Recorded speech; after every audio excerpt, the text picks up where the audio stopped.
네, 집중호우로 인한 피해가 막심한데요.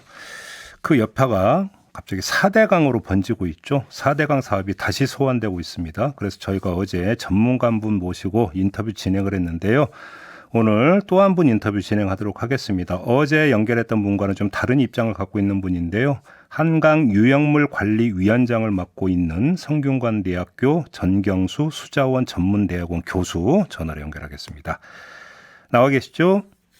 네, 안녕하세요. 네, 안녕하세요, 교수님. 네. 4대강 사업 때문에 그나마 집중호우의 피해가 줄었다. 혹시 이렇게 보십니까? 네, 그렇습니다. 어떤 점에서요? 그러니까, 예, 그, 4대강 사업의 그 준설 효과 때문에 우선 본류 홍수위가 한 2m, 그 다음에 많은 데는 4m 이렇게 낮아졌고요. 네.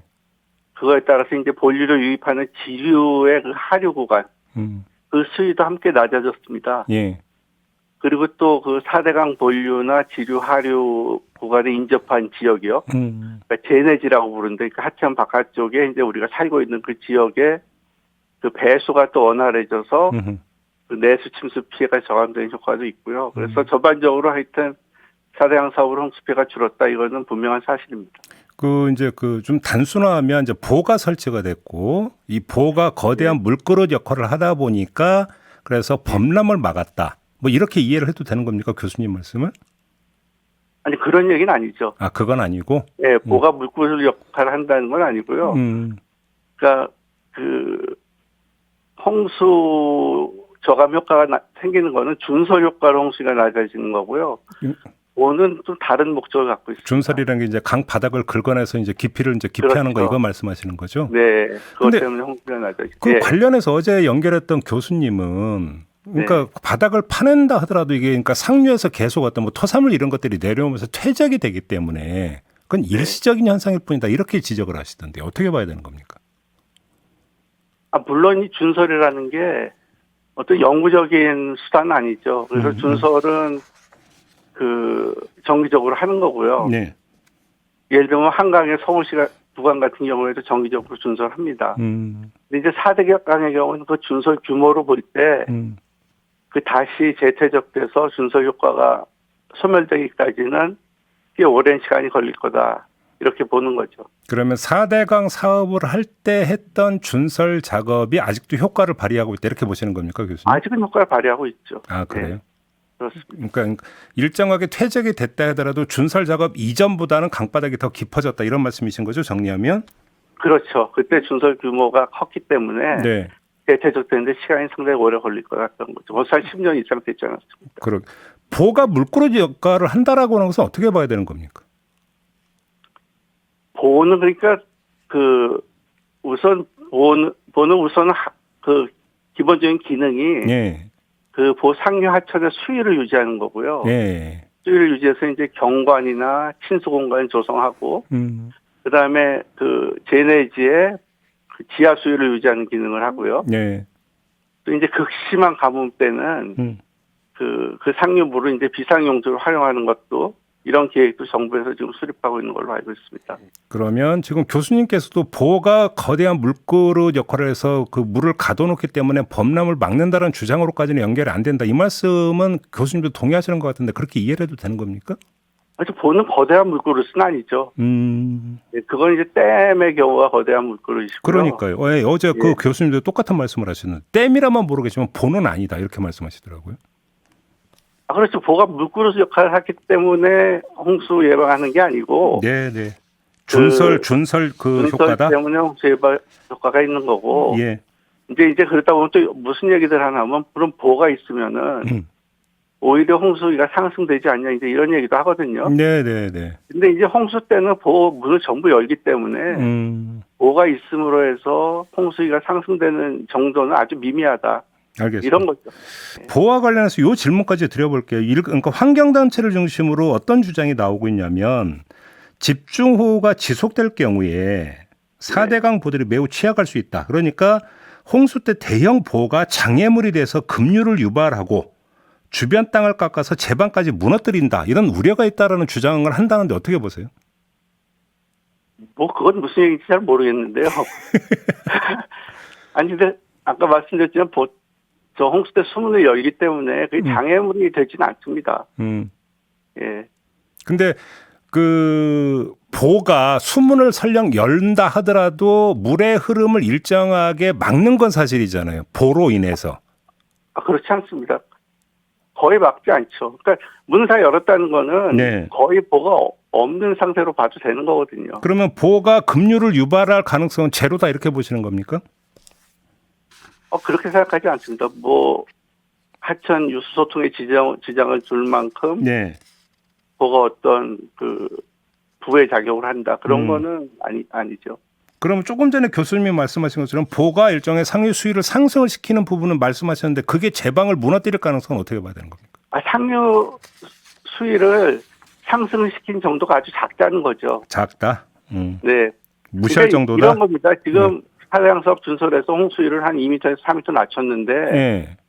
그 지금 보를 없애갖고 한 10cm 더 낮추는 게 무슨 의미가 있냐는 거죠. 그렇다. 예. 네. 그 다음 이제 그 여권에서 포스트 4대강 사업이라고 이렇게 부르던데 지류지천 정비 사업이 있잖아요. 네. 이건 해야 되는 건 맞잖아요. 네. 어떻게 해야 된다고 생각하세요? 근데 여기도 그러면 준설 작업을 이게 이제 기본이 돼야 된다고 보시는 겁니까? 그렇죠. 이제 지류지천의 경우에는 이제 준설이나 아니면 확폭, 이제 하천폭을 넓히죠. 네네네. 라거나 해서 이제 홍수를 저하시키는. 그리고 이제 그런 게 어려운 데는 제방을 보강하는 이런 사업들을 해야 되겠죠. 근데 이게 주변 환경에 미치는 영향은 본류보다 지류 지천이 더 크지 않습니까? 이건 어떻게 봐야 되는 겁니까? 주변 환경에 미친 영향이라는 게 어떤? 그러니까 예를 들어서 인공적으로 지천이나 이런 것들을 폭을 넓혀 버리면 네. 주변에 어떤 영향을 미칠 수 있는 거 아니냐 이런 지적도 나오더라고요. 예, 그러니까 근본적으로는 이제 하천 주변의 땅들 개발하면서 네. 하천 폭이 줄어든 면이 있죠. 네. 그러다 보니까 이제 통수단면이 작아지고 하는 건데 그거를 가능하면은 이 홍수량이 많이 늘었으니까 그 단면을 키우기 위해서 준설도 하고 가능하면 폭도 넓히고. 근데 사실상 이제 도심 구간 같은 경우는 폭을 넓히기 어려운 곳들이 많이 있죠. 그렇죠, 그렇죠. 예. 이미 사람들이 많이 하천면에 살고 있기 때문에. 그러면 이제 그때는 이제 바닥을 긁어내야 된다 이런 거 이렇게 연결이 되나요? 그러면? 그렇죠. 그 하천 계획을 할 때 이제 준설하는 거 또 폭을 확보하는 거 이런 것들을 다 고려를 하는 거죠. 그 요번에 지금 그 5호선 그 지하차도 참사 있잖아요. 이게 이제 네. 직접적인 원인이 인근 미호강 그러니까 제방이 무너져서 범람이 된 거잖아요. 네. 그럼 이게 이 미호강에서 이런 문제가 혹시 지류 지천 사업 정비가 제대로 안 된 것과 연관된다고 봐야 되는 겁니까? 연관된다고 볼 수 있죠. 어떤 점에서요? 그러니까 지금 말씀드렸듯이 뭐 준설하고 확보를 하고 하여튼 하천 개수를 했으면 수위가 어쨌든 지금보다 낮아졌을 거라는 거죠. 그런 점에서. 네. 근데 직접적인 원인은 그 미호천교 그 교량 공사를 하면서 임시 제방을 썼는데 이게 좀 약간 부실해서 결국 무너진 거 아니야? 이 지적이 먼저 나오잖아요. 근데 그런 건 이제 직접적인 원인이 되는 거고요. 예. 예. 그래요. 그러니까 그 더 일찍 강바닥을 긁어서 좀 더 깊게 만들어 놨으면 그렇게까지는 안 갔을 것이다. 이런 말씀이신 거죠? 정리를 하면. 그럴 수 있다는 거죠, 원론적으로. 알겠습니다. 교수님이 연결한 김에 지금 윤석열 대통령이 물 관리를 환경부가 제대로 못하면 국토부로 이관하라 이런 취지의 발언을 했는데 어떻게 평가하십니까? 네, 이제 그게 환경부가 기본적으로는 이제 환경 보전을 중시하고 이런 규제 부처이기 때문에 어떤 물 확보를 위한 뭐 수자원 개발 사업이나 홍수 예방 사업 이런 사업들을 시행하는 업무가 잘 맞지 않는다. 그다음에 이제 국토가 토지와 물로 이루어져 있는데 이걸 통합적으로 관리하는 데는 국토부가 더 적합하다. 뭐 이런 건 저도 충분히 일리 있는 지적이고 상당 부분 공감하는데요. 네. 그렇지만 지난 몇 년 동안 이제 환경부로 물 관리 일원화가 이제 거의 진행이 다 완료가 됐는데 이걸 다시 국토부로 재이관하는 건 좀 다른 문제라고 생각합니다.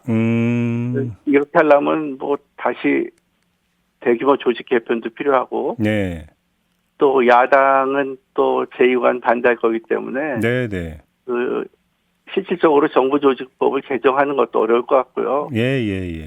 저는 이 좀 실현 가능성 있는 절충안이 필요하다고 보고요. 절충안 어떤 예, 어떤 예. 절충안이 있을 수 있어요? 그러면? 예를 들면 환경부를 음. 환경수자원부로 개편하는 게 방안이 될 수 있을 것 같고요. 그래서 예. 이제 보건부 복지부 같이 2차 관제를 하고 또 물관리 업무하고 환경규제 업무를 분리해서 그 물관리 역량을 좀 강화할 필요가 있다. 아, 그렇게? 이런 안에 대해서 이게 현실적으로 가능한 안이기 때문에 정부나 국회에서 좀 진지하게 논의를 해주셔야 되지 않을까 이렇게 생각합니다. 알겠습니다. 이제 그 교수님이 이제 제시한 절충안이네요, 그게. 네. 알겠습니다. 오늘 말씀 여기까지 듣도록 할게요. 고맙습니다, 교수님. 네, 감사합니다. 네, 지금까지 전경수 성균관대학교 수자원 전문대학원 교수였습니다.